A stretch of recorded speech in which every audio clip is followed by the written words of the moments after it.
예, 안녕하세요. 산재박사TV의 임준철 노무사입니다. 오늘은 어선에서 근무하시는 어선원분들의 재해 보상에 대하여 알아보도록 하겠습니다. 한번 출항하면 입항할 때까지 보통 2-3일 정도 해상에서만 근무하는 어선원분들의 특성상 재해 보상도 조금 다르게 규정되어 있습니다. 오늘은 어떤 보상이 다르고 다른 규정이 적용되는지에 대하여 알아보도록 하겠습니다. 선원법은 무엇인가요? 예, 선원법은 일반적인 근로자들과 다르게 해상 위에서 몇 밤 며칠 동안 고립되어 있는 선원분들을 위해서 제정된 특별법이라고 보시면 됩니다. 대부분 일반적인 근로기준법과 거의 유사한데요. 최저임금이나 퇴직금 산정 기준 등 일반적인 근로기준법과 달리 조금 상이하게 적용되는 법이라고 보시면 될 것 같습니다. 어선원들은 산업재해보상보험법의 적용을 받지 않는 건가요?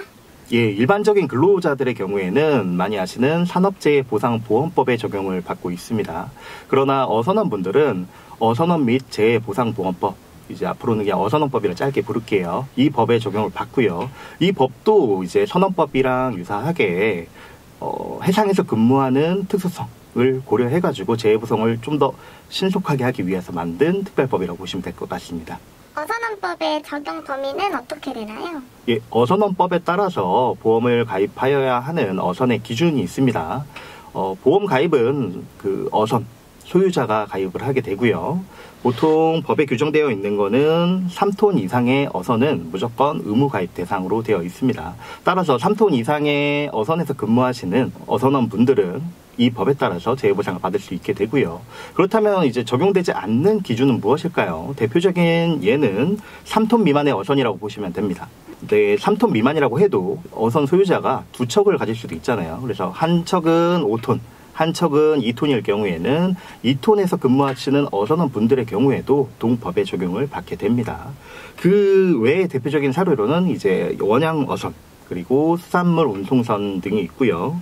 오로지 가족 어선원만 승선하는 경우에도 어선법이 적용되지 않고 있습니다.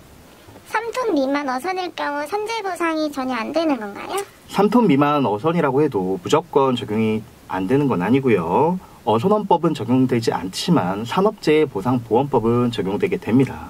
다만 어업 중 법인이 아닌 자해 사업으로서 상시 근로자 수가 5명 미만일 경우에는 산업재해보상보험법에 따라서도 적용이 되지 않기 때문에 일반적인 민사상 청구만 가능하게 될 것입니다. 산업재해보상보험법과 어선원법의 보상 차이가 있나요? 예, 기본적으로 어선원법은 산업재해보상보험법의 인정 기준이죠. 제37조를 준용하면서 대부분 기준을 따라가고 있습니다. 그래서 거의 유사하지만 해상근로의 특수성을 반영한 특별한 규정들이 존재해요. 가장 큰 차이점은 승무 중 직무의 원인으로 인한 재해를 인정하고 있습니다. 승무 중이라는 거는 기항지에서의 상륙 기간이나 승하선 작업 등을 의미하고요. 직무 외의 원인으로 인한 재해도 보상을 하고 있다는 것이 가장 큰 차이점이라고 보면 될 것 같습니다. 대표적으로 한 5가지 정도가 있는데 첫 번째는 승무 중 직무 외의 재해로 인하여 요양을 하게 되는 경우에도 3개월 이내의 요양비를 지급하고 있고요. 승무 중 직무 외의 재해로 사망한 경우에도 유족보상과 장제비를 지급하고 있습니다. 다만 직무 상재해로 인정되는 경우보다는 조금 보상이 적게 되고 있습니다. 세 번째는 승선 후 선원이 행방불명 될 경우에도 통상임금 1개월분 그리고 승선평균임금의 3개월분을 지급하도록 하고 있고요. 1개월이 경과하면은 유족보상과 장의비를 지급하고 있습니다.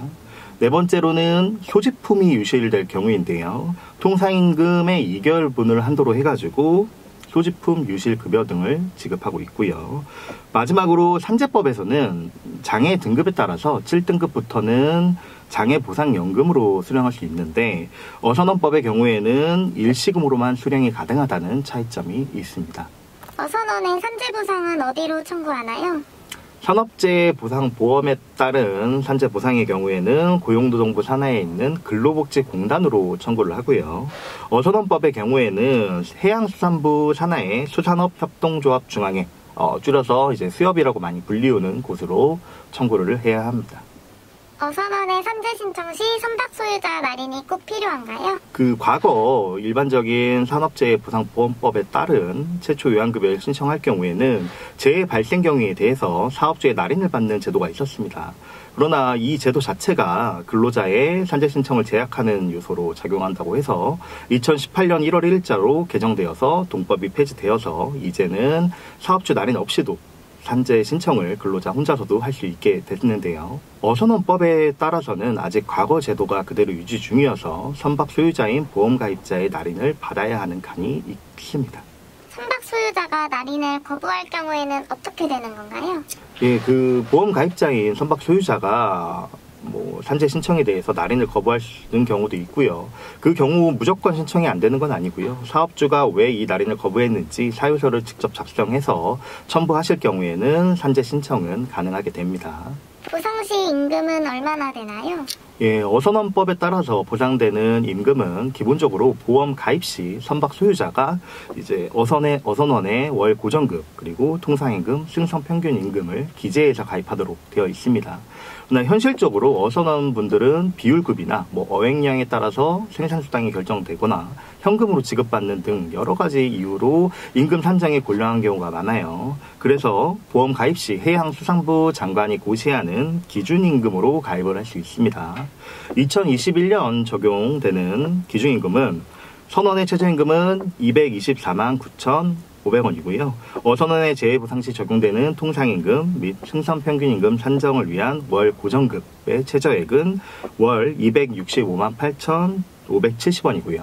제일 중요한 어선원의 재해보상 시 적용되는 승선평균임금은 465만 2,500원입니다.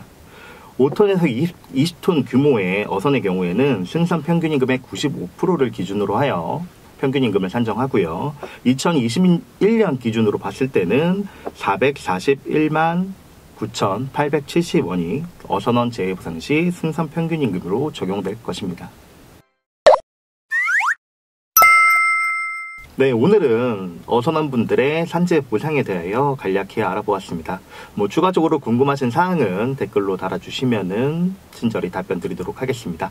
산재박사TV의 임준철 의무사였습니다. 감사합니다.